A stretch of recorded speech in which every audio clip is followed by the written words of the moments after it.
Bismillahirrahmanirrahim. Assalamualaikum warahmatullahi wabarakatuh. Nah, untuk materi kelima, Ustazah akan menjelaskan tentang mind mapping. Apa sih mind mapping itu? Masih banyak mahasiswa yang bingung kenapa Ustazah ngasih tugas berbentuk mind mapping. Oke. Jadi dulu ketika S2 Ustazah sering sekali mendapatkan tugas bukan berbentuk jurnal sampai beberapa lembar, tapi hanya satu lembar tapi isinya sudah mencakup semuanya. Nah, itu yang kegunaan mind mapping. Jadi satu gambar, tapi ketika kita sudah membaca gambar itu kita sudah sedikit banyak tahu tanpa harus membuka banyak lembaran. Nah, mind mapping itu adalah sebuah cara untuk mencatat dengan memanfaatkan bagaimana otak bekerja. Jadi praktek ini pertama kali dikenalkan oleh Peter Tony atau Buzan, seorang ahli dan penulis produktif di bidang psikologi. Jadi ada tipe orang belajar itu kan macam-macam ya. Ada yang suka mendengar, ada juga yang suka menggambar, ada juga suka melihat.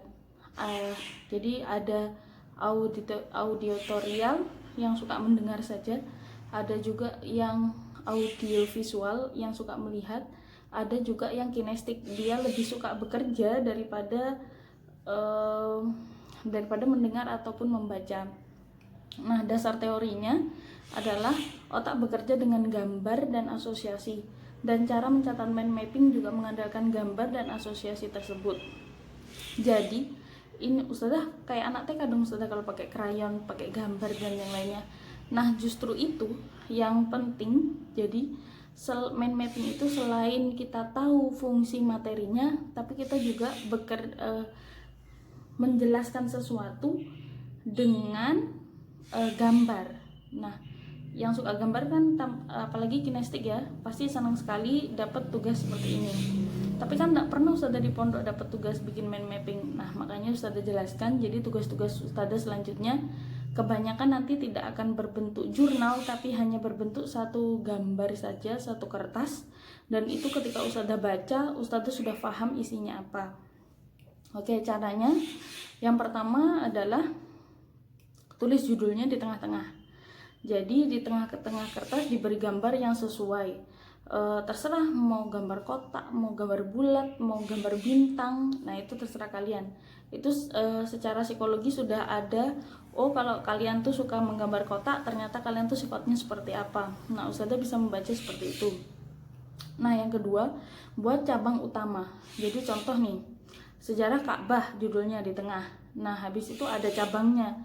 Pertama, tahun ini periode pembangunan Ka'bah. Itu yang cabang pertama, sub pertama. Yang kedua nanti ada Ka'bah dari masa ke masa. Terus yang ketiga nanti ada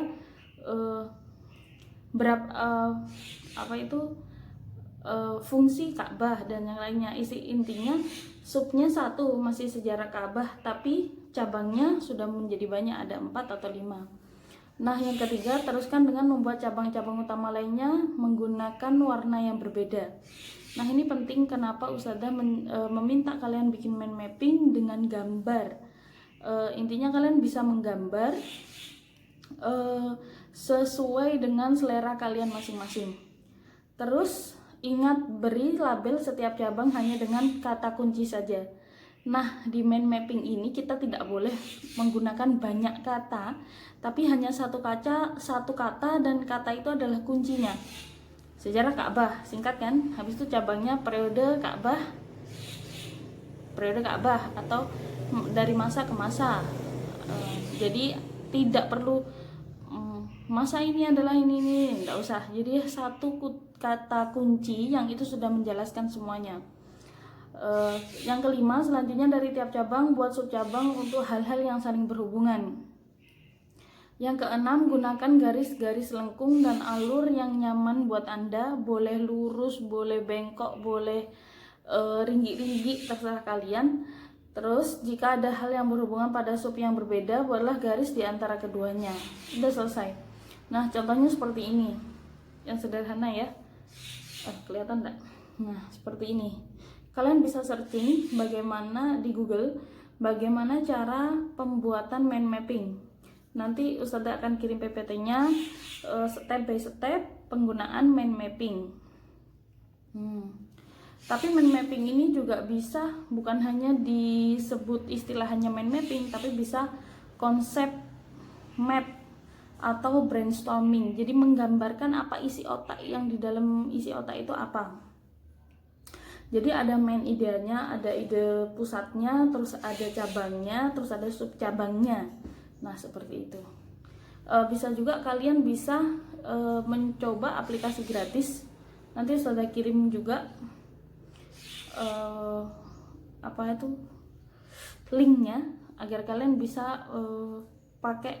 Jadi sudah ada template-nya, kalian hanya menaruh isinya saja.